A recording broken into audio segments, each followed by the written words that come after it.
Call to order, Town of Prescott Valley, June 26, 2025, regular town council meeting. Clerk, please call the roll. Councilmember Lopez, Present. Councilmember Keough, Present. Councilmember Freund, Councilmember Greer, Here. Councilmember Schumacher, Present. Vice Mayor Searcher, Here. Mayor Polgota. Here. We have a quorum. Thanks, ma'am. At this time, I'd like to welcome down Pastor Jeff Jackson with Christ Church of PV to give our invocation as well as lead us in the pledge. Thank you. Would you join me in prayer? Gracious God and loving Father, Lord, we thank you for an amazing country and for the precious freedom that you've blessed us with. We thank you for their community, a place we call home, a place of natural beauty and abundant resource. Lord, we thank you for the people of our community, blessed with their many talents and abilities. Lord, we thank you for government, city government, and our town's servant leaders. And Lord, we pray tonight that you'll guide our city council, give them wisdom, discernment in all their deliberations and decisions, that it might bless and benefit the people of our city. We pray all of this in the name of our Savior, Jesus Christ. Amen. And now would you join me in the pledge? I pledge allegiance to the flag of the United States of America and to the republic for which it stands, one nation under God, indivisible, with liberty and justice for all. God bless America. Thank you, sir. Next up, can I get a motion to approve the agenda minus item 8F as in Frank, which will be put onto a future agenda? Excuse me, Mayor, I would also like to pull a couple things from the consent agenda. No, ma'am, we'll be doing that during the consent agenda part. Okay. Can I get a motion to approve the agenda with minus 8F? Move for approval. Can I have a second? I'll second. I move to approve the agenda except for item 8 by 8F. 8F by electronic vote.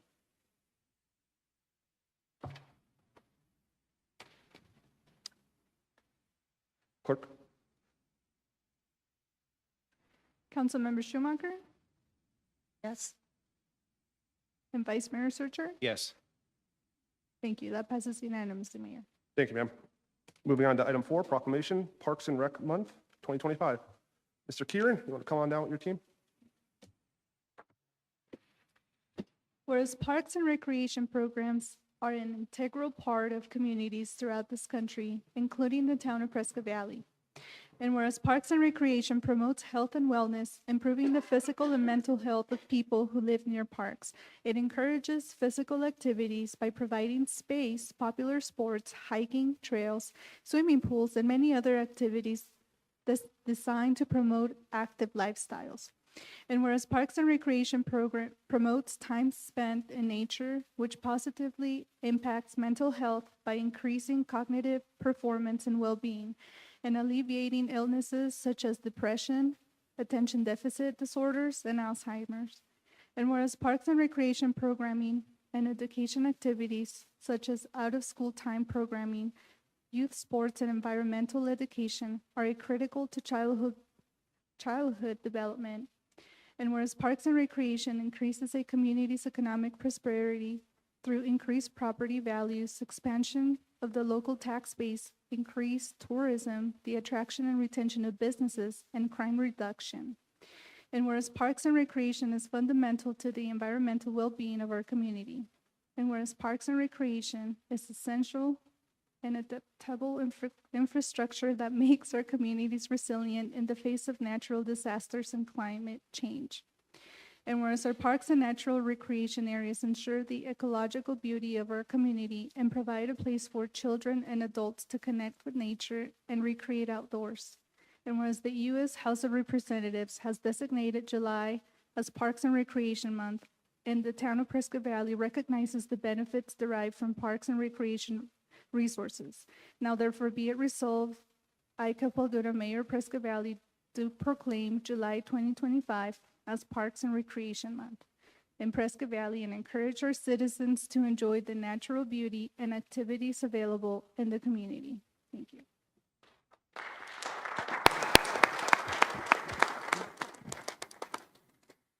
Just got a couple of brief comments to recognize such an amazing staff within the Parks and Recreation Department. July is Parks and Recreation Month, a month where we honor the incredible staff whose dedication keeps our parks safe, welcoming, and full of life. We celebrate the community and staff whose energy and involvement in events and programming make these spaces truly special. Parks and Recreation bring people together. They support health and wellness and create lasting memories for all ages. Together, we're building stronger, happier, and more connected communities. I want to thank all the residents of Prescott Valley who frequent our system, council and management for their support, and most importantly, this great team for all the amazing work that they put in daily to provide those opportunities at Prescott Valley. Thank you all.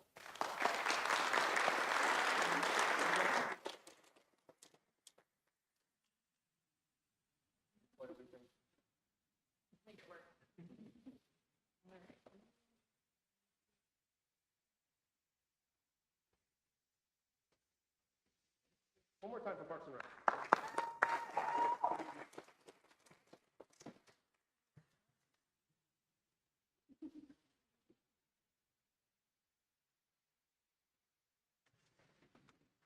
Next up, call to the public. At this time, members of the public may comment on matters listed on the agenda or solely on matters within the jurisdiction of the town. Any persons wishing to address the council must register their name with the town clerk prior to the commencement of the meeting. The council's response is limited to responding to criticism, asking staff to review a matter commented upon, or asking that a matter be put on a future agenda. Such remarks shall be limited to 3 minutes unless additional time is granted by the mayor. Clerk? So we have 2 citizens registered, Bruce Evans and Chris Russo.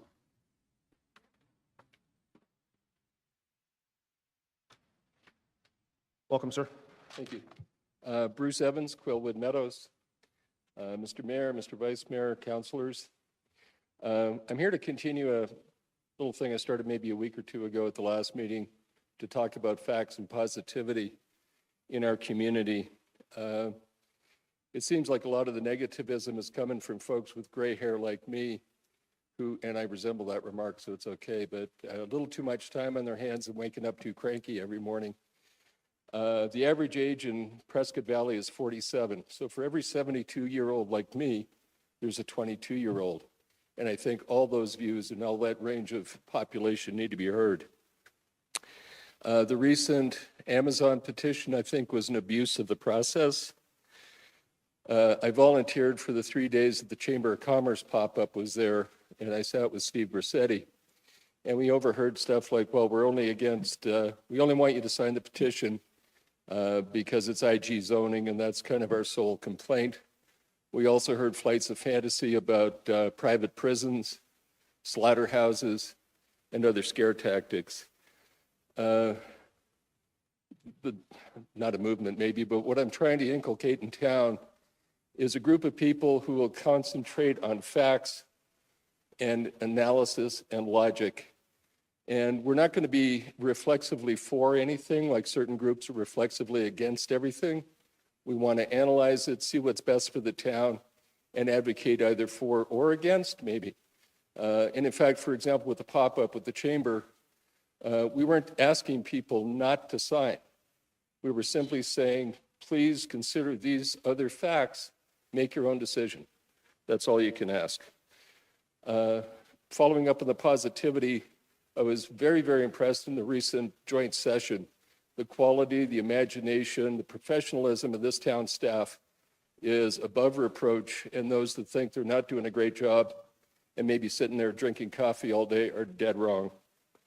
I'd also like to compliment the town on some of the recent proactivity in the press, including, for example, the wildlife corridor. I'd like them to encourage them to do more of that and make the part of the portfolio of every department head thinking ahead and not to counter anybody. You can't take sides. You're in a difficult position. But just to be proactive, consider the benefits to the town, and make those known well ahead. Make the case. And again, facts, positivity, and just trying to do our part to make sure this is still the greatest town ever to live in 5 years from now. Thank you. Welcome, sir. Mr. Mayor, we actually had 4 people total registered. Thank you, ma'am. Mr. Russo, welcome. Good evening, everyone. Mayor, Vice Mayor, Council, and staff. I'd like to come up here today and plug the Citizens Academy that I partook in here a few weeks back. It's an 11-week course that highlights all of the things that the town does, from learning what a clerk does and what a clerk is from Fatima. She does an excellent presentation on that, actually going back in history and teaching what a clerk is and the genesis of a clerk, and all the way to the water and the water reclamation, the public works, the police, of course, and I'd like to say that each of those that I just mentioned have their own Citizens Academy that you could apply for, and it's all free. They feed you well. It was very enjoyable for me. There's a lot of people that go there, probably 30 or 40 people were at the last one I went to. On the note with the water, now I did pay strict attention to what they were talking about, and I made sure that I asked a lot of questions of the people that worked at the Reclamation Center. And one of the things that of course, one of the things I'm always interested in is their budget. So I made sure that I made sure that they were well within their budget, and it seemed like they had a pretty good handle on the money they were spending for each of those departments. And one of the things that I asked was, when are they going to reach capacity for that facility to be able to handle any more sewage, any more waste? There was not anything that they said that would tell me that they had either reached it or are looking to reach it, or they're worried about reaching it. And another thing I asked was, what influence does the water department have on the council's edicts, or the way they decide things? And it was kind of troubling because they said they don't have any influence on the council. So I took that in a negative way, because I felt that if anybody should have any influence on the council, it would be the water department, because everybody's, there's people on both sides. We have plenty of water, we have no water.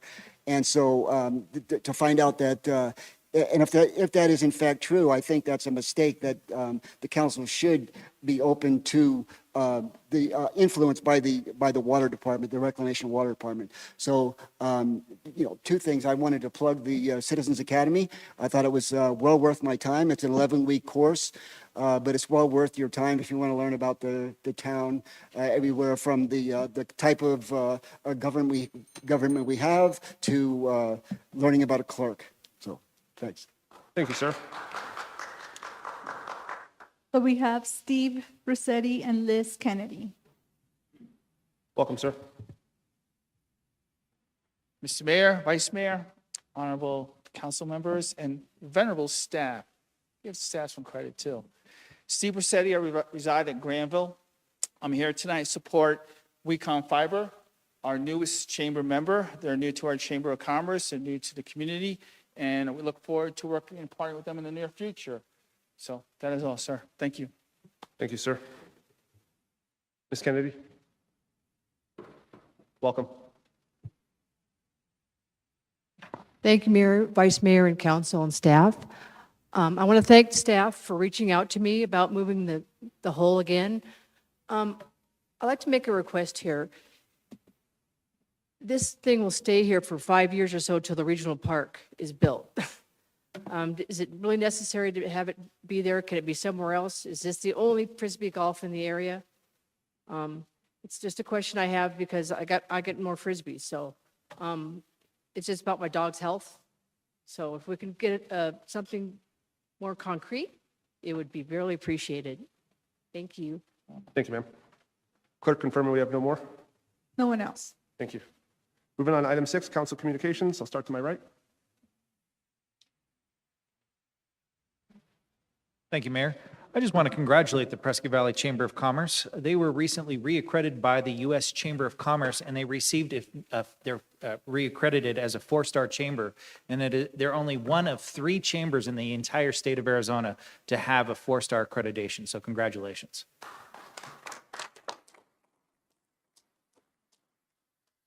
Mr. Davidson. Mr. Mayor, members of the council, just two items. After tonight's meeting, we will begin the council recess for July. So there will be no council meetings, no study session during the month of July. Our next meeting will be the first study session in August, August 7th. We have a whole list of items that will be on that study session. And then just a reminder that we've got the Red, White, and Boom 4th of July event, 3 to 9:30. And it's a great opportunity for families to come out. Almost everything's free other than food that you may eat. But it's a great opportunity to be out with the community and celebrate the 4th of July. Thank you. Thank you, sir. Moving on, consent agenda. Consent agenda. All matters listed under consent agenda are considered routine by the town council and will be enacted by one motion. There will be no separate discussion of these items. If discussion is desired, that item will be removed from the consent agenda and will be considered separately. Now, Councilwoman Keel, you're up. I wish to remove items 8H, 8I, 8J, 8K, and 8L from the consent agenda. Okay. We'll just start with 8H. Oh, and do I go ahead and explain why now? We'll just take it one at a time and then vote the remainder altogether. Okay, and it's just all in general. I spoke to Gilbert today a little bit about it. Some of the processes have not been addressed correctly, and so I kind of wanted to get some feedback from Ivan. So I've requested that all the commissioner appointments be pulled from the consent agenda, but I wanted to note that I've met with many of those commissioners, and I appreciate their service. They're doing a great job. Today, council is being asked to reappoint 5 commissioners based on recommendations of the council members involved in the selection process. I serve on the boards and commission selection committee with the mayor and the vice mayor, and I don't have any idea which of these appointments have actually been approved. I have reviewed the minutes and find no mention of ratifying the appointments of Debbie O'Brien or Karen Rawls to the Library Board of Trustees. I personally responded in an email requesting their reappointments, and based on the library director's appreciation of their service, I gave my approval. I assume the mayor and the vice mayor also approved the appointment by unanimous written consent, but the decision should be noted in the minutes and ratified. There is no mention of these 2 appointments in the minutes. In fact, I see no mention of the Board of Commission selection approving any minutes before they are signed by the mayor and submitted to council. I did not notice these inconsistencies until I recently was reviewing the May 15th minutes. I thought I would have an opportunity to address this in the selection committee meeting, but now I see they're here on the agenda. The May minutes that were signed on May 16th by the mayor stated that Vice Mayor Zurcher motioned that the board selection committee appoint or recommend Eric Tetro for reappointment to the Parks, Arts, and Recreation Commission. The vice mayor did not make that motion, but the minutes were reviewed and signed anyway. The amended minutes that are again signed by the mayor and dated May 30th state that the mayor motioned that the board and commission selection committee recommend Parks, Arts, Recreation Commissioners for a reappointment. There is a note. Though the names may not have been vocalized in the formal motion, the possible reappointments of Commissioner Scott Byram, Eric Tetro, and Wendy Dolan were discussed in the executive session, and the intent of the motion was for all 3 commissioners to be recommended to the town council for reappointment. Motions recorded in minutes should reflect the exact wording, not intent, and should be approved by the entire committee. The mayor reviewed and approved both sets of minutes and noting an appointment for Eric Tetro, and then signed minutes approving a note of intent based on executive session that we're not allowed to discuss. I think this all needs to go back to the selection committee for a clear, transparent recommendation in an open meeting. Any decisions made should be clearly stated in the minutes and approved by a vote of the entire committee going forward. I've asked Ivan before if we can just bypass the selection committee and go straight to council, and was told no. With no clear direction from the selection committee, what do you suggest going forward, Ivan, for these recent appointments? Mr. Mayor, Vice Mayor, council members, I'm not really prepared to talk about all of the things that you discussed, but let me just say in general, the council selects anybody that's on one of their boards. And so in this meeting is when you vote yes or no. You have set up a process of having subcommittee that helps you in that process by interviewing people and making a preliminary selection that you then recommend to this body. But ultimately, it is this body that makes those determinations. Now, that subcommittee is a public body, and it does need to comply with open meeting law. And so if there are issues about whether the minutes are accurate or whether they've had all of their notices about meetings and those sorts of things, we need to deal with that. And that committee needs to perhaps be looking at its minutes more closely. But in terms of these recommendations, my understanding is that there was a vote that was taken in a public meeting to make these 5 recommendations. That's my understanding. I believe that they've made that motion. And no, 2 of the appointments were done via email, unanimous written consent. I don't know if there was unanimous written consent. I believe there probably was. So that was probably following that process before, where if it was unanimous, they didn't have a discussion in the meeting. There's no notes in the minutes. Yeah, And on there those was no- two, on those two. Right, and there were no names during the meeting. And there were many people in the public that then contacted me asking for clarification, since no one was appointed. There was no names given during the meeting for the Parks and Rec appointment. The 3 Parks and Rec appointments, was there not some discussion in a meeting that you 3 had? No, That's incorrect. There absolutely was a discussion. For Parks and Rec? there was an executive session, which I'm not allowed to disclose anything, and the new minutes state that in executive session, 3 names were discussed. Okay, so there's an argument about whether those minutes are accurate. Okay, Right. but in terms Or of who was the, appointed. in no terms of names a were vote stated. in the public meeting, was there not a vote in the public meeting to recommend those 3 people be appointed? No. That's I'll incorrect. read you what the revised minutes state. The revised minutes state that Mayor Palguda motioned that the Board and Commission Selection Committee recommend the Parks, Art, and Recreation Commissioners for a reappointment to a term ending on June 30th, 2028. Vice Mayor Matt Zurcher seconded the motion. Motion passed 2-1, 2 in favor and 1 opposed. Mayor Palguda voted yea. Vice Mayor Zurcher voted yea. Councilman Burkeel voted nay. Note, though the names may not have been vocalized in the formal motion, the possible reappointments of Commissioners Scott Byram, Eric Tetro, and Wendy Dolan were discussed in the executive session, and the intent of the motion was for all 3 commissioners to be recommended for the town council for reappointment. Was I the- had thought What that- was the agenda? Did the agenda have all 3 names on it Yes. for that subcommittee? Did it No. indicate, No. the agenda did not indicate that those 3 people No, were being considered? And I have it with me if you'd like to see it. So my thought was that we would just table this, and you can go over the documents, and the selection committee can make a recommendation. But there were many people here tonight that were in the audience and left very confused because nobody was appointed. We're Mr. back Legler, to, can I add something here? The selection committee, it's really a joke, because it's only 3 people, 3 council members. 3 council members do not decide who makes it onto a committee. You know who makes the decision? 7 people on this dais.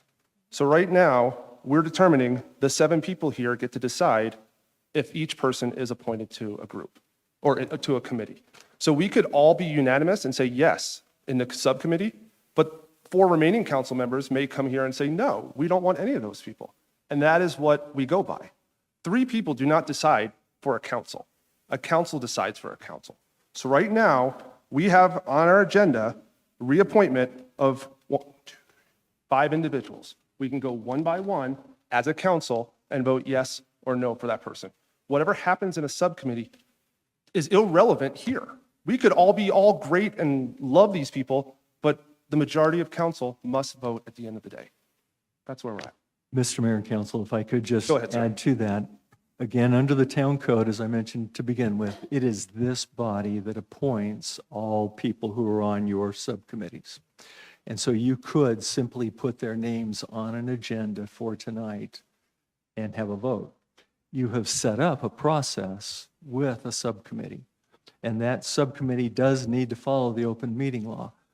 It is only making a recommendation, and it's not similar to the Planning and Zoning Commission where you can't take an action unless you've received a recommendation. So it is correct that tonight you have it on the agenda. It was properly noticed. You can take a vote tonight. You don't have to, obviously, but you can. You have the authority to take the vote tonight. I move to approve all items under the consent agenda by electronic vote.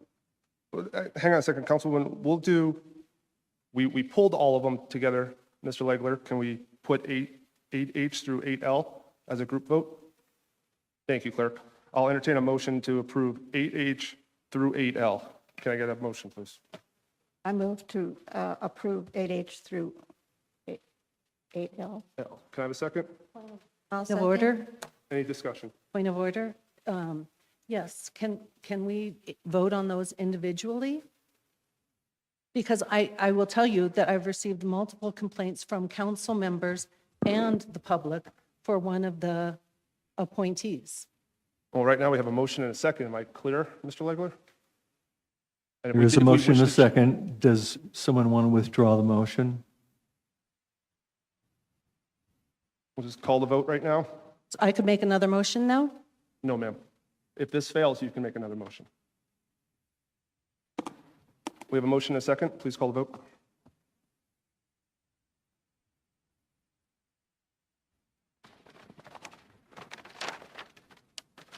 Councilmember Keel.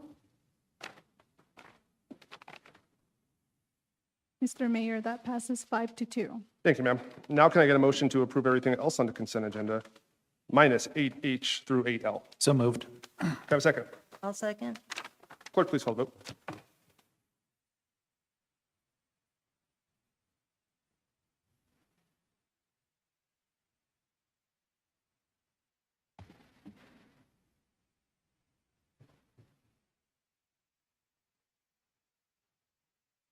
Clerk, should we go to voice vote?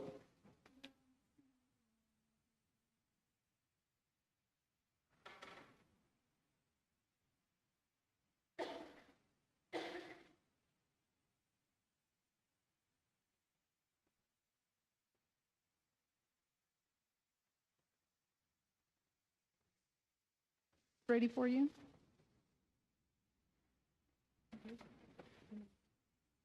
Councilmember Freund? Thank you, Mayor. That passes 5-2. Thank you, ma'am. And just for clarification, usually when an item's removed from consent agenda, that specific item is discussed and then voted on, and then we move forward. In this case, it was decided that multiple items were going to be removed at once and discussed. So therefore, multiple items were then voted on at once, and then we moved forward from there, just if anyone's questioning why that went the way it did. So if it was to change, Councilwoman, you just want to go one by one next time. Moving on, item 9A, amendment to Article 17-01, Parks and Rec. Second action, Mr. Legler. Are there any questions about this? So this is the second reading for this housekeeping ordinance that relates to the number of votes that are taken by that Parks, Arts, and Recreation Commission. It originally said 7 because 2 were non-voting. Now it makes it clear that it's 9. Any questions for Mr. Legler? See none, clerk. Ordinance number 2025-956, an ordinance of the mayor and common council of the town of Prescott Valley, a municipal corporation of Arizona, amending Article 17-1, Parks, Arts, and Recreation Commission, in Chapter 17, Parks, Arts, and Recreation Commission of the Town Code to change the quorum from 4 to 5 and clarify the staggered terms for the commissioners, providing that all other chapters, articles, and sections of the Town Code not herein repealed, reenacted, or amended shall remain in full force and effect, providing that if any provision in this ordinance is held invalid by a court of competent jurisdiction, the remaining provision shall not be effective, but shall continue in full force and effect. And providing that this ordinance shall be effective 30 days after its passage and approval according to law. Thank you, ma'am. Shall this ordinance pass?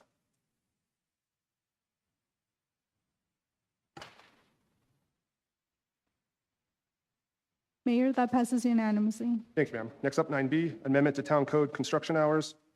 Do we have any questions for Mr. Legler? You'll remember that this is something that's being imposed by state statute. This is a state law. Right. Councilman. Yes, Mr. Legler, I just have a short question. It seems like there's not much we can do about this, but I've had a number of neighbors that are concerned because basically it's written for the climate down in Tucson and Phoenix. It's not really truly applicable to, for example, us or people in Flagstaff or whatever. It's, even though it was written statewide. It means that the cement trucks are going to start rolling now, probably right after 3 a.m. And I guess there is no way that we could ask the state for some relief on that based on the fact that that we have a different climate here.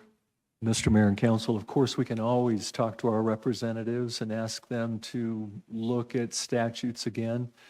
Unfortunately, this one had a considerable amount of support for it, and the governor signed it and indicated that it was an emergency measure. And so to a certain extent, they have gone out of their way to impose this.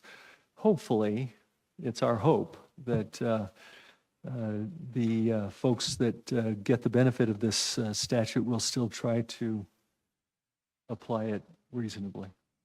Thank you. Councilman. I'd also like to make a comment. It's not necessarily about climate or weather. It's also about daylight timing. So it might be on when the sun rises and the sun falls. So it's more than that, than just weather. So thank you. Anything else? Clerk.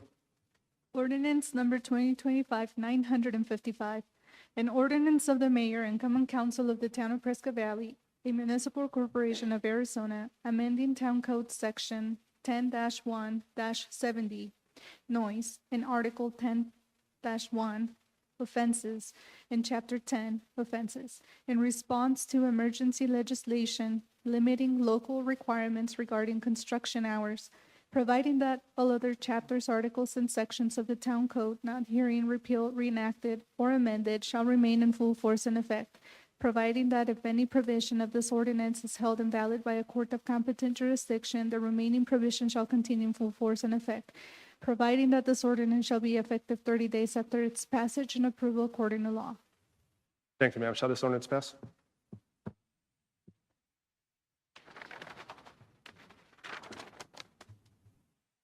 Mayor, that passes 6-1.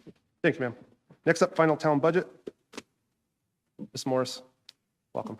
Thank you. Mayor, Vice Mayor, members of council, we are pleased tonight to have a public hearing and a request for the council to approve the final fiscal year 26 budget. As you know, the process started in December, and we've had a number of outreach events, the surveys, and then we've had a number of workshops, study sessions, and meetings to discuss the budget. On May 22nd, the council did vote to approve a tentative budget, which approved our upper limit or our highest limit for fiscal year 26 at $221 million. There have been no changes and no feedback received since the tentative budget. The only change is more of a technical accounting issue where we reclassified revenues and expenses to other sources and uses to recognize potential future funding for bonds, grants, and debt. And so with that, I'm happy to answer any questions. Thank you, ma'am. And this is a public hearing, which we are opening right now. Is there anyone in the audience that wishes to speak on this item? Not all at once. Seeing none, close the public hearing. Council, we have questions for Ms. Morris. I know we've discussed this quite a bit. Councilman? Ms. Selena, I would just be remiss if I didn't mention this. I've had a lot of pushback from a lot of townspeople about the funding, the approximately $12,000 a month funding for the Chamber of Commerce. I know they do a lot of good things, but I think, and I understand that the contract's already been signed, but I think in the future, perhaps we need to look a little more closely at this funding and what we get back for it. So that's my 2 cents. Thank you. Thank you. Anything else from Ms. Morris? Ma'am, again, I would like to reiterate the hard work that you put into this and your staff and your team. You did a great job. You've laid out very clear, and your open door policy is amazing. So thank you. Seeing no questions or comments, we're going to need a motion for item 10B. Mr. Mayor, I'll make a motion to authorize the mayor to sign resolution number 2025-2425, adopting a final fiscal year 26 budget in the amount of $221,501,855. I'll second. Clerk, please call the vote.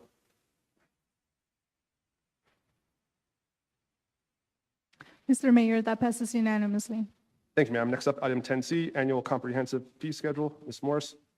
Thank you, Mayor, Vice Mayor, members of council. Tonight, we have a request for you to approve our proposed fee schedule.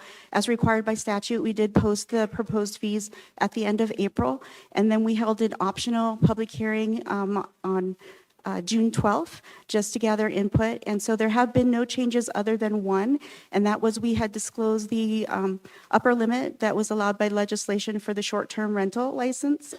And for that application, we have decreased that to $75 based on the estimated time it would take staff to process that, as well as process background checks.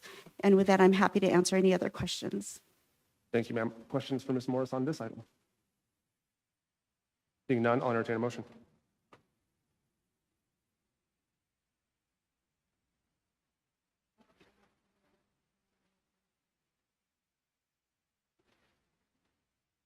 Motion to authorize the mayor to sign the resolution number 2025-2028, adopting the updated comprehensive fee schedule for fiscal years 2025 to 2026 by electronic vote. I'll second. Clerk, please call the vote.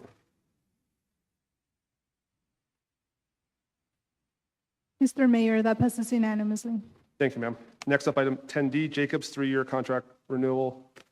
Mr. Keith, welcome. Thank you, Mayor, Vice Mayor, and Council.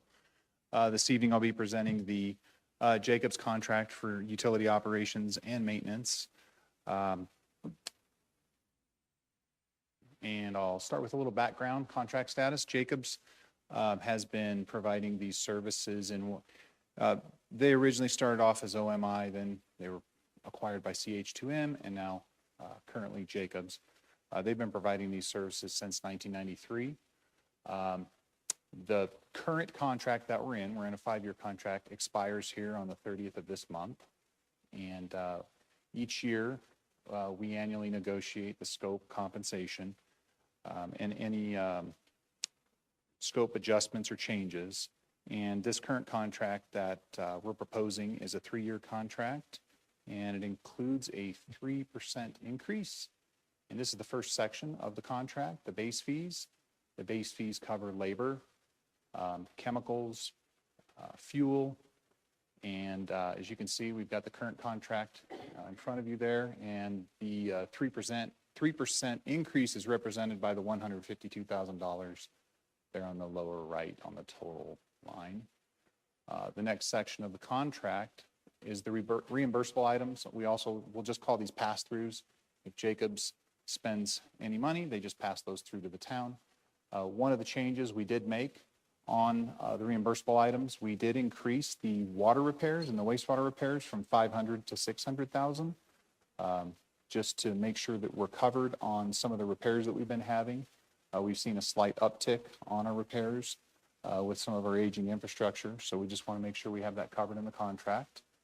Everything else on the list, though, for the reimbursable items is going to be the same as the previous year. And then the next section of the contract is the additional services projects. These are projects we get together with Jacobs every year. We discuss all of the infrastructure, pumps, piping, electrical, SCADA, communications, all the different things in our infrastructure, and we discuss those things. and really dive into some of the challenges that they're having with some of the equipment and things that need to be rehabilitated, replaced. And we identify these projects at the beginning of every year. And these projects, they do fall into the expertise of Jacobs. They do affect operations. So that's one of the reasons, it's one of a couple reasons that we like to have them doing these projects. And the scope is generally flexible and may be adjusted as the work progresses. I wanted to share a couple examples of the additional services projects on the picture at the top. We've got our Fat Chance well, and they repainted that. That used to be kind of a really ugly green that was oxidized over by Santa Fe Park when we painted that tan to really try to match the landscape colors over there.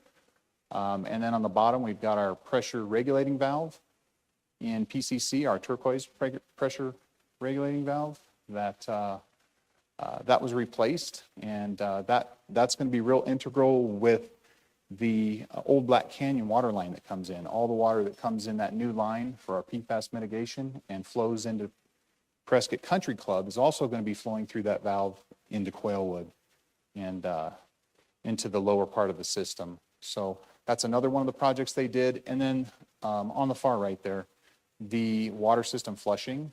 Over the last 2 years, Jacobs has completed the water system flushing. We've got 400 miles of water distribution line that they went and they flushed. We have sediment that will settle out in the bottom of pipes, calcium, magnesium, things like that. They flushed it out. They were successful in doing that. They did a great job on that project. And we used a new technology that was a no discharge technology and saved 8.7 million gallons in doing so. So that was a really good project. And here are the additional service projects for this coming year and this coming contract. I'm not going to go through every single one. I do want to highlight two of the big ticket items on the wastewater side. The first one, the aeration system equipment replacement. On the upper right picture, you can see the rotobrushes. Those are the tan colored cylindrical tubes. Those are rotobrushes that basically agitate in the oxidation ditches. And those are going to be, they have basically, their useful life has ended. They've been in service for several decades. So those are going to be replaced. And then on the bottom, we also have our Clarifier 3 rehab. And we're going to remove everything out of that clarifier that was installed originally in the early 2000s. So those are a couple of highlights. I didn't want to go through every single one. But under the water projects, we've got $1.2 million, and then under wastewater, $2.5 million. And then in summary, we've got the contract values. We've got all the sections of the contract, base fee, reimbursables, and additional services projects. Those all total out to $11.3 million. And that is my presentation, and I'll be happy to take any questions that you have. Do we have any questions? Councilman? Thank you. A great presentation. I'm curious, it seems like we've gone from 5-year contracts to 3. Is that because of the uncertainty of the economy and supply side pricing and so forth? At this time, that was something that I had worked with executive management, Gilbert, and we had decided at this time we wanted to go with a 3-year contract and shorten that up and be able to have the option to take a look at, any further options that, the town may want to consider in regard to the contract. Thank you. Yes. Councilwoman? Mr. Keith, I'd like to say thank you because your job entails a lot of things that none of us think about until we have a problem. So as much as you give us water, you take what we give you back and you make the solids into what could be earth, except that it has to be quarantined from what I understand. And the water is instituted into our system. So thank you so much for all the job you do.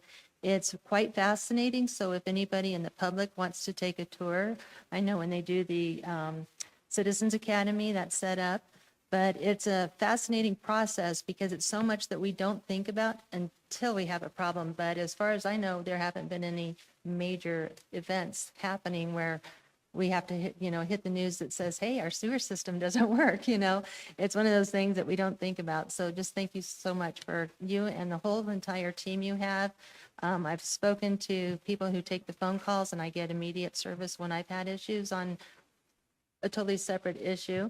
But they do everything from even bombing the sewer system for cockroaches. So, you know, you don't think about who do you call. Well, thank you for you guys taking care of everything. I really appreciate it.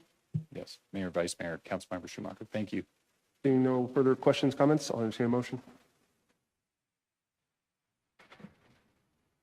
Mr. Mayor, I'll make a motion to approve a 3-year contract extension with CH2M Hill OMI Jacobs for town utilities operations, maintenance, and management in the amount of $11,296,376. I have a motion and a second. Second. Clerk, please call the vote. Mayor, that passes unanimously. Thank you, ma'am. Next up, item 10E, licensee for WECOM. Ms. Reuter, welcome. And Mr. Mayor, before we start, I Yes, need sir. to recuse myself from this matter due to the fact I work for another communications company. Thank you, Vice Mayor. Good evening, Mayor, Vice Mayor, council members. Tonight, the item before you is a license agreement with WECOM Fiber Network for your consideration and possible action to allow them to come into our community and provide our residents and businesses with fiber. I do have representatives here from WECOM this evening that would like to do a short presentation and answer any specific questions. Mr. Tobin, you heard the part where she said a short presentation, correct? Thank you, Mayor. Yeah, thank you, Mayor. I appreciate that. Well, I will be very short, and the first thing I want to do is compliment the chamber, the city council members. Thank you for your service. I know it's a great historical times here in Prescott Valley, and tonight you're going to be part of another great historical time. You know, many of you know, many of you have been working a long time, friends of mine here, for rural Arizona to finally break through and have communications and broadband. And today, you're going to see this begin right here in your hometown. And I couldn't be prouder of the work we've done. Your staff literally traveled to Flagstaff to be with us, to walk through how the installation and construction works out of their concern for the community. We're very grateful to City Manager Davidson for also joining in that effort. So you have the opportunity tonight to meet Mr. Paul Fleming, who's our CEO. His family has been involved in rural Arizona and in communication for 60 years. His family is moving his business here. This is a great opportunity. We already have, in fact, I think our warehouse manager lives in Granville. I just left him. So these people are already here and they want to be a big part of this community. And we've gone from beepers and fax machines to now the technology of the century, 30-year wire fiber that is going to be here so that we can start doing what we wanted to do with education and hospitals and medical services and manufacturing and attracting intellectual properties here to Prescott Valley. So I want to thank you for your consideration, and I'd like to introduce you to my friend Paul Fleming for a shorter presentation, probably, Mayor, than my speech. Thank you. Sir, welcome. Thank you. I don't know why I ever let him go first. So following Andy is always very difficult. And they told me I had 45 minutes. They lied, sir. Well, then we're going to condense it. I do want to repeat what he said. Thank you all for your time tonight, for your consideration, and thank you for the executive staff who went out to Flagstaff and put a lot of time and effort into putting this license together. We greatly appreciate that. And I promise to condense the 45 minutes into hopefully just 2 or 3. Let's see. So I'll quickly just go over a little bit of history of WECOM. We were created in 1956 in Kingman, Arizona. Our roots are in the state of Arizona. We're 68 plus years old now. In 1980, in 1956, we originally called Western Electronics and Communications. 1980, we moved our name, just combined all the words together into one mash and called it WECOM. Been WECOM ever since. Been a telecommunications company from the very, very beginning. As we continue to move forward and expand our network, we started going from a fixed wireless network into a fiber network, expanding fiber throughout the state. That led us into a situation where we took on a private equity investor so we could go faster and deeper into the areas of the state with a love to get in the and underserved markets. And so we began our mission in Mojave County originally, moving that into La Paz County, Coconino County, Yavapai County, and so forth. And we'll get into a little of that as we go forward. But being a company that was founded in Arizona makes us very uniquely positioned to understand how to build here. Building in Arizona isn't the same as building in Kansas. It's not the same as building in Texas and all these locations. It takes a certain approach. There's a lot of beautiful scenery. There's a lot of rocky areas, mountains, sand, and being 68 years in the state makes us uniquely set up to understand how to do that construction appropriately, make it last forever, and be able to provide something to the customers that gives them a true experience of what broadband should be like. See, I'm going really fast. Really. I can slow down. Just a little bit about the project here. It's Prescott Valley wide, so we call this phase one. So phase one is kind of what you see outlined in blue. It's a $35 million project. The unique thing about that $35 million is one, it's all private funded. Two, the money is actually set aside and allocated to Prescott Valley already. It's not a matter of us going out and getting the funding. The funding is sitting in the bank account, ready to be spent here and get going as soon as we have approval. The initial phase one that you see here covers approximately 25,000 households. So we'd be building next generation fiber optics to 25,000 households and businesses throughout Prescott Valley. Project timeline says starting in September, we hope to start earlier in July, and lasting about 18 months to complete that first phase.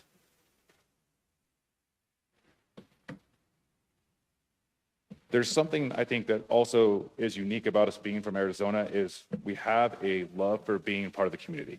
Every community we grow into, we take time to integrate ourselves into that community. We hire locally. We open an office within that community. We have a permanent presence there. It's important to us that the people who not only work for our company, but the company itself represent itself in that community appropriately, because we'll be there for the next 50 years. We can't come by and build a network and then turn around and it be a disaster later on. The quality has to be good, the customer service has to be good, and we have to be a local force and a local pillar within that community. Giving back to the sports teams and helping support them, the local rodeos, food drives, toy drives, and so forth. Because for decades and decades, we will be here and we will continue to represent Prescott Valley and anywhere else that we build fiber throughout Arizona. A little update on what we've been doing. So right now we have fiber being built throughout Yavapai County. We are presently in construction in Cordes Lakes, Dewey Humboldt, the Rimrock Beaver Creek area. We'll be starting Paulden, I think, in 2 weeks. And then hopefully shortly after that, the Prescott Valley area. So that's just Yavapai County. Like I mentioned earlier, I'll kind of get into some of the other networks we've been building. But in Yavapai County, we are actively building our next generation fiber network as we speak. Speaking of these other areas, you'll kind of see on the screen in Mojave County, we started off with kind of an and underserved model. So what we were doing there, there's a lot of markets that they have almost nothing. They cannot do telemedicine. They cannot do any sort of rural healthcare. They can't do school online. They can't visit with their grandchildren when they're gone because the service they have is so bad that they basically have nothing. So we started off with a program building into these what they consider and underserved. So throughout Mojave County and La Paz County, we're building 15,000 homes with next generation fiber that are all considered and underserved. We've expanded that to continue to build in the Kingman area. Right now, we have a project where we're building all of Flagstaff, Arizona. Like I mentioned earlier, down in Yavapai, and we've been in Superior throughout Pinal County and so forth. So our network continues to grow. We continue to invest hundreds of millions of dollars into the state of Arizona. And really, we have some very exciting news to be coming out soon, but that's just kind of the beginning. And our entire goal is to continue to bridge this digital divide. So across the state of Arizona, it no longer exists. You get another event like a COVID in the future, there won't be an issue where we're setting up pop-ups for people to do school in a parking lot. Everyone will have access to the broadband that they deserve. Where you live at, whether it be rural or in the middle of the city, should not dictate whether or not you have the ability to get next generation reliable fiber broadband. And that is one of our missions, is to make sure that where you decide to reside does not decide whether or not you can get that service. Just a quick note on the things we offer. Everything we offer is symmetrical. So that means the same download speed as you have upload speed. You'll see a lot of services out there are asymmetrical. They get 100 megs down and 10 megs up. Everything we do is symmetrical. That's really important for your video conferencing, your gaming, your telehealth and so forth. So symmetrical speeds. Right now in Prescott Valley, we have up to 5 gig service that we have planned. So that's 5,000 megs down, 5,000 megs up. And then on the public sector enterprise side, up to 25 gigs is what we have planned in our present network. We do have individual case basis where we can go even higher. let's see, all simplified, no data caps, no crazy charges, very simplified, straightforward pricing, best-in-class reliability, rings built within the network, and so forth. This is kind of I won't spend a lot of time on it, but I think a really important step in what we're proposing to do. So being able to communicate throughout the entire process with the areas that you're building is extremely important. When we start to build in a new area, it is immediately going to create interest from the community. Some of that interest will be negative, some of it will be positive. There'll be a lot of questions asked. There'll be a lot of concerns what we're doing.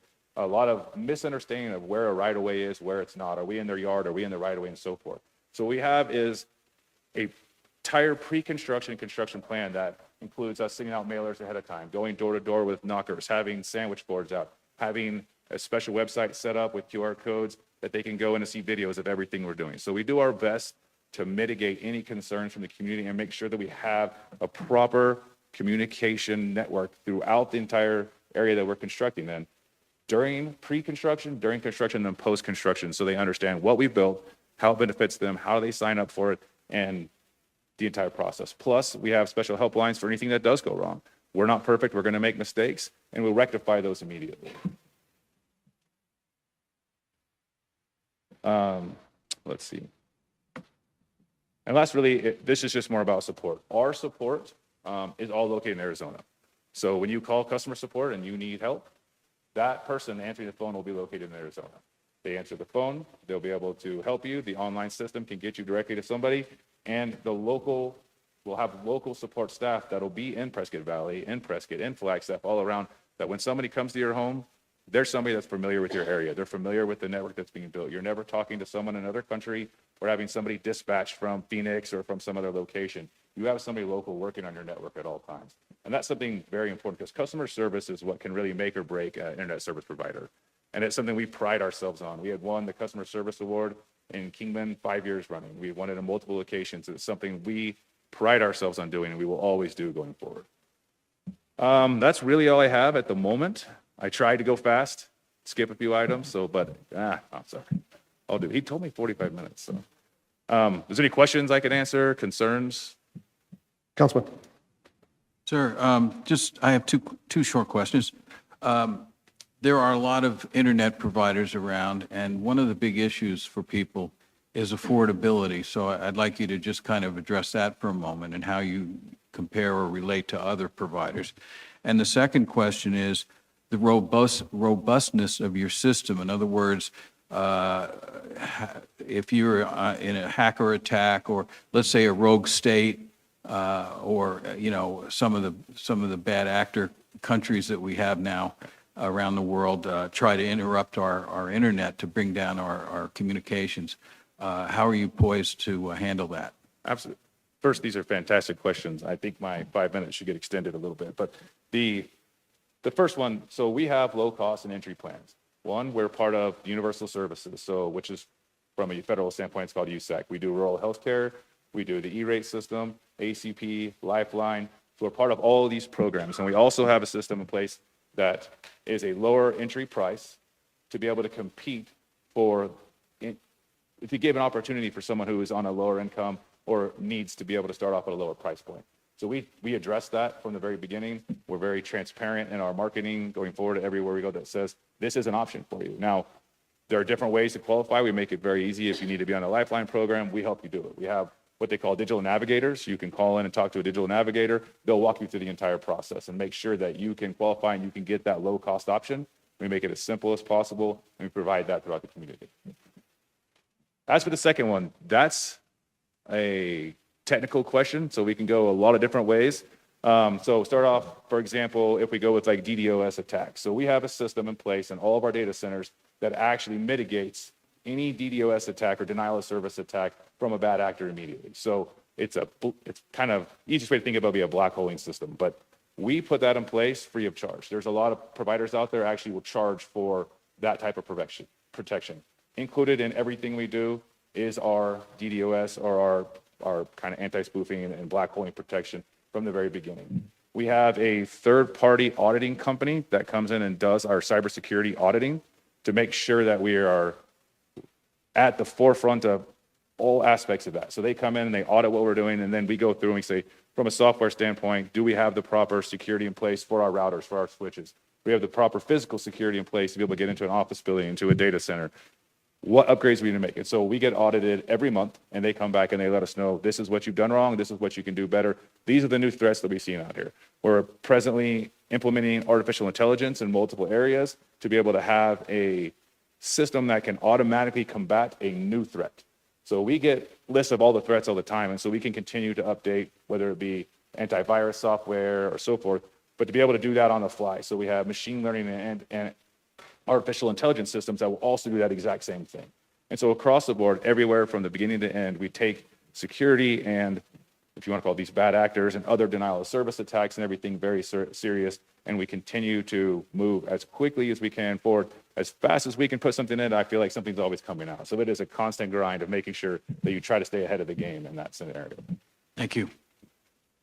And just confirming, Ms. Ruda, this is just a licensing agreement. We're just like previously, I believe a few months ago, we approved something similar to this with offering the same type of service or options for our residents. That is correct. It's exactly the same license agreement that we just approved not too long ago, and they'll have to go through the same steps as them, do their due diligence, pull a right-of-way permit. We will review their plans. We'll oversee the inspection of the installation and make sure that hopefully we don't hit any other utilities. This is giving our residents more options. Yes. Thank you, ma'am. Council, we have any other questions? Councilwoman? Who, are you going to be using our local construction companies, or who do you bring in to build this? So it's a combination. So we have internal construction crews that we hire. Some of them are local. Some of them will come from our Kingman, from Mojave and La Paz. And then we'll hire and continue to grow those construction companies locally. We also bring in some tier one construction companies, Mears, BPS, and so forth. A number of them are publicly traded. They all carry the highest possible level of insurance, bonds, and so forth. And so we have to kind of, I wouldn't say cobble together, but intelligently piece together the puzzle to make a proper construction schedule and go and flow at a proper pace. What we don't want to happen is be constructing a neighborhood and it goes slow. We need to be in a neighborhood and out of that neighborhood very, very quickly, because all that does is disrupt the residents. And we don't want a bad taste in the mouth of the residents because we took too long. We should be able to get in there, build it, do any restoration that's necessary, have everything back exactly like it was, and be out of there extremely quickly. So we have to bring in the proper resources, whether they be nationwide resources or local resources, but it'll be all the above. The one thing you will find is we always have WECOM full-time employees in the market no matter what. So if we have a subcontractor working for us, you will see our employees with them at all times. Okay, thank you. Seeing no other questions or comments, can I get a motion, please?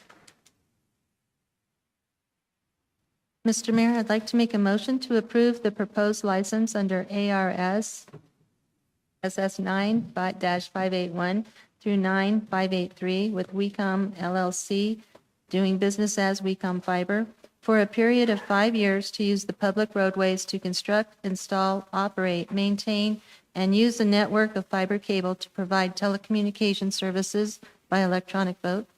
Do I have a I'll second. Thank you. Clerk, please call the vote. Mr. Mayor, that passes. Thank you, ma'am. Moving on, 10F, GPA 24-004, Pronghorn Ranch, Unit 21. Mr. Norlock, welcome, and this is a public hearing that I am opening up. Thank you, Mayor, Vice Mayor, Council. This is a general plan amendment, like you said, and a zone map change. Since they go hand in hand, I'll just do the presentation as one. The site is at APN 103-01493, just north of Parkview Drive and east of Antelope Meadows Drive. The site is approximately 23.86 acres. The site was originally dedicated by the applicant to Humboldt Unified School District school site with PL, public land use designation. After 20 years and no school plan for the site, the applicant ended up doing a land swap with the school district. This is just a map of who is notified. The larger outer blue is who's notified as a 1,000-foot buffer from the applicant for their neighborhood meeting. And then the interior is what staff notifies a 300-foot buffer there. As far as the general plan amendment, the current land use designation is public quasi. The general plan request is to change it from public quasi land use to low density residential. This designation allows 1.1 to 4 dwelling units an acre. The properties to the north and south follow the same land use as low-density residential, and the properties to the east are in the county and have a land use of estate residential, and the Green Street to the west, there has a land designation of open space and is a tract in between another section of Pronghorn there, and it's part of Pronghorn. The current zoning for is public land, planned area development. The zone map change request is to rezone it to residential single-family limited planned area development. As you can see on the map, the area is pretty much surrounded by residential single-family limited zoning, which are the other units of Pronghorn. This will be the layout of Pronghorn Ranch 21. It will have 48 single-family units, and the density is just over 2 dwelling units an acre. The setbacks for the homes will be 20 in the front and rear and 5 on the sides. The Planning and Zoning Commission added 2 conditions of approval, the first being a review comment letter from CAFMA, some pretty general statements there. And the second being that the emergency access will need to be permanently surfaced with pavement material. Staff recommends approval of both the general plan amendment and the zone map change. And I am here for any questions as the applicant. Thank you, sir. This is a public hearing. Is anyone out there that wishes to speak on this? Seeing none, we'll close the public hearing. Oh, is there someone? Oh, I'm sorry. For this item, sir? Yes. So now's your time. Welcome, sir. Mr. Mayor, Mr. Vice Mayor, council members, and town representatives. My name is Dave Arner. I live in Pronghorn Ranch, and I want to thank you for the ability to come forward and speak and hear my words. So I just wanted to talk with you a bit just to let you know why I like this project. It's an opportunity to bring in some larger homes into the area, which could bring in different types of people who perhaps own businesses that would also be able to have larger homes to bring up the values of the neighborhood. The school site itself was very large, of course, and the school site height was going to be very tall. And of course, they would also have much traffic that would be going through those neighborhoods as well, buses and things along those lines during sporting events. I think that having the amount of homes that are in this neighborhood right now, I think that would be much, much less than what a school site would bring in. I was also very happy to see that it was going to be this size of lot and not to be something that would be much smaller, bringing in more homes, creating more traffic as well. The school site itself was donated by Mr. Snyder, and the school district opted not to have that. I believe that that is his land to do with as he wishes, and I think that this would be a great opportunity for Pronghorn Ranch to be able to bring in some new homes, some more expensive homes, and also bring in some business owners to the area. There's Prescott Valley area along the 89A there. It would be nice to get some businesses along that area, and I just appreciate the opportunity of being able to come forward and express my opinion. Thank you, sir. Ma'am, did you want to say anything? No? Just you? Okay. Seeing no one else? Oh, Mr. Davidson. Sorry, yeah, I do want to be on the record with, so we have been talking to the developer with this project of utilizing 2 of the lots as part of our pilot project for stormwater recharge for the pilot with Salt River project. So that will be factored into how it's built and where we'll put those test basins. So there'll be one on one side of the development and then on the other. When we're finished with the pilot, those will go back and they will become home sites. Thank you, sir. Anything for Mr. Norlock? Oh, sir in the back.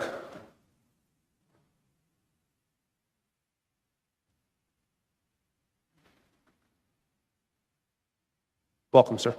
Thank you. My name's Robert Hawkins. I live in Pronghorn.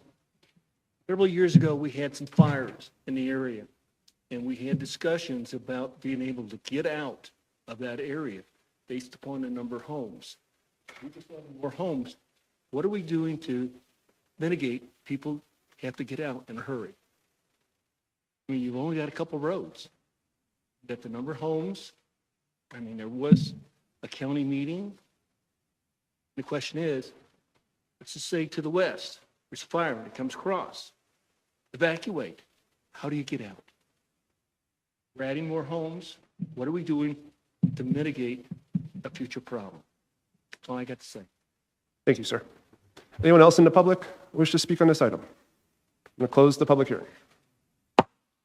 Council, have any questions or comments for Mr. Norlock? Yes, I do have a Councilman. question. One of the stipulations that I've seen on a lot of properties is that it has to be in conformance with, substantial conformance with Exhibit A. I didn't see that on this project. Is that something we could add? Yes, it'll basically be this map right here, just showing the lots. Just didn't see the stipulation Okay. on there. Yep, Okay. absolutely. And then another thing that I've been seeing lately is a time frame for construction. Is that something we want to include? Like, they have to start construction within a year or two? That would be absolutely up to council, but.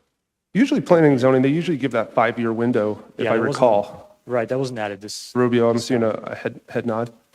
So I think that would be consistent with what we have here. That gets added with a 5-year, just to be able to move for 5 years. And if nothing, no dirt is moved or no house is constructed, then it reverts back to previous zoning. Does that sound like what you were going with?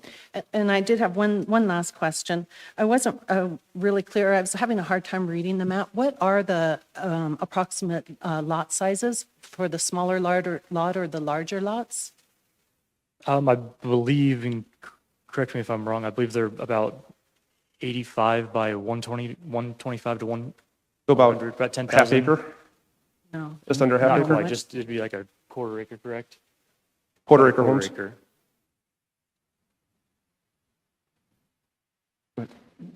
I think that was a valid concern about evacuation routes. Could you address that, please?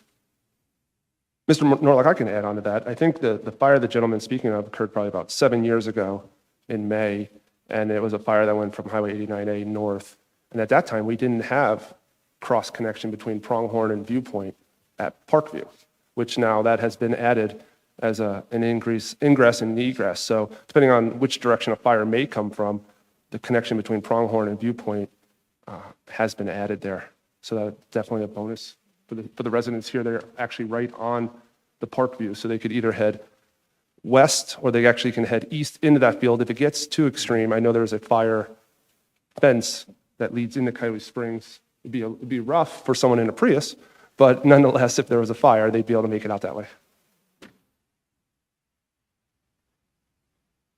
Mr. Mayor and Council, if I could just remind, we've got two different votes, two different actions. One is the general plan amendment, and the other is the rezoning.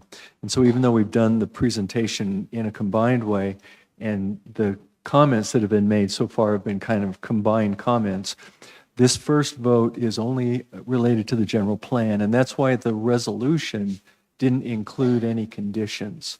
The conditions you're thinking about would be added to the rezoning ordinance. And so this first vote should simply be related to the resolution for the general plan amendment, and we need to have another public hearing on the rezoning, and that's where we would ultimately on a vote add any conditions.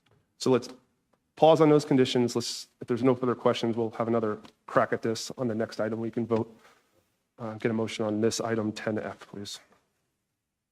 Mr. Mayor, I'll make a motion to authorize the mayor to sign resolution number 2025-2426, approving general plan amendment JPA 24-004, changing the general plan designation for Pronghorn Ranch Unit 21 from public, quasi-public to low-density residential.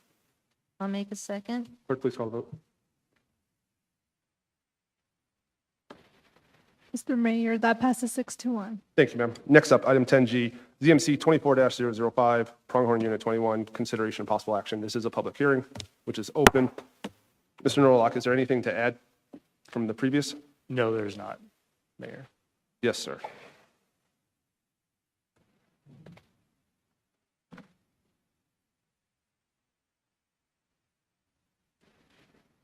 Welcome, sir. State your name. My name's Greg Allen. I'm with Allen Consulting Engineers, and I'm the civil engineer on the project.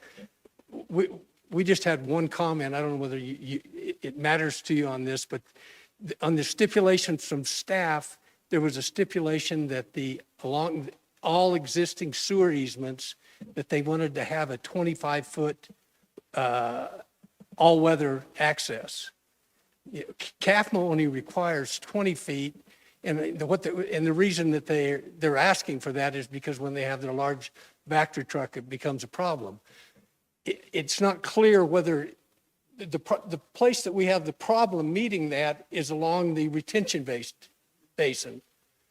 Because of the difference in elevation there's a really big wash, that's pretty deep, like 12 feet deep on that side from the top of bank. And so we don't have quite as much road. It's actually, if you look at the right of way, it looks like there's plenty of right of way, but there's not, we're going to barely be able to make 20 feet. And so we just like to stipulate that they were concerned at the north, at the north, there's a existing sewer line along the northeast corner of the property.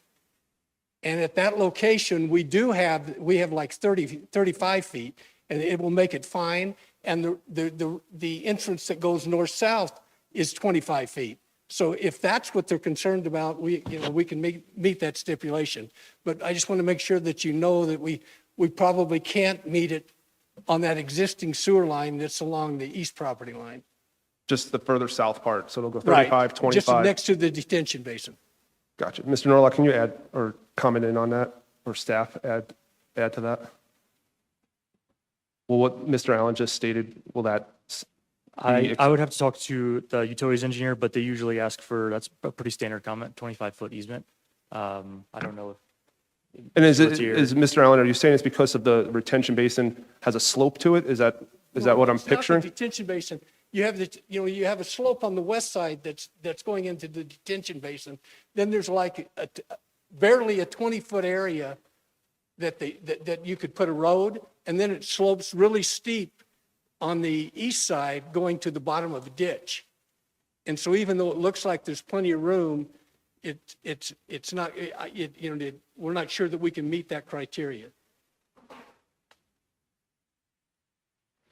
Mayor and council, I'd like to offer, I'm John, the town engineer. What we have in front of us right now is called a preliminary development plan. We don't have a design that's at a level of detail, probably where we can answer that question to this level of detail. If there is a requirement that's stipulated, we can certainly evaluate that during the final design and do the best we can to fit those requirements. Perfect. So yeah, if it can just be made from the staff level, if it goes from 25 or 22 to whatever, and you're good with that, then. Yeah, I'm confident we'll be able to make that work. Mr. Mayor and Council, what we'll need to do, as you know, you've got a list of conditions that are being proposed.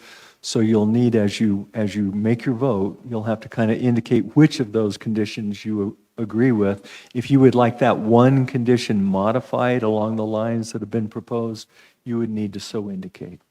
Just say that, have that item be Have at that the discretion, particular one be modified to allow the discretion to be less than 25 feet. based off of staff.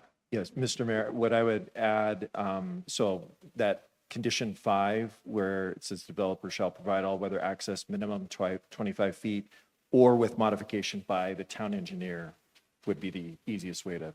And what number was that one, sir? Number 5. Gotcha. And then we'll also add at the bottom of the condition, work must start within 5 years. Yes. And the condition that it must be, in like Exhibit A. Conform to. Thank you. Anything else we wish to add for this, for consideration and approval? Mr. Allen, anything else? That's perfect. Thank you, sir. Seeing no other comments or questions, entertain a motion. Could we close the public hearing? Oh, we will close the public hearing. And now we'll entertain a motion.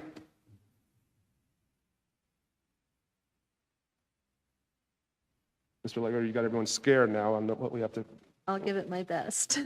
So, Mr. Mayor, I'd like to make a motion to read ordinance number 2025-957, approving zoning map change ZMC 24-005 for Pronghorn Ranch Unit 21 by title only on 2 separate occasions, then place the same on final passage with modifications by discretion of staff and by the town engineer, And that work must start within 5 years. And project shall conform to And exhibit, project shall conform to what? exhibit A. Exhibit A. By electronic vote? A second. And just confirm, Mr. Legler, you're good with that? I'm good with that. Okay. Please call the vote. Mr. Mayor, that passes 6-1. Thank you, ma'am. Ordinance number 2025-957. An ordinance of the mayor and common council of the town of Prescott Valley, a municipal corporation of Arizona, amending the town zoning map by changing the zoning district classification of approximately 24 acres comprising real property located in the east half of sections 23 and 26, T1, 5N, R1, W, GNS, RB, and M. Pronghorn Ranch Unit 21 from PLPD, Public Land, Planned Area Development Zoning, to RL 10 PD, Residential Single Family Limited Planned Area Development Zoning, for purposes of constructing 48 new homes, and providing that this ordinance shall be effective 30 days after its passage and approval according to law. Thank you, ma'am. And with that being said, we're up to item 11. Anything for the good of the order? Seeing none, meeting adjourned. Thanks for coming out. Yes, and we also have a CFD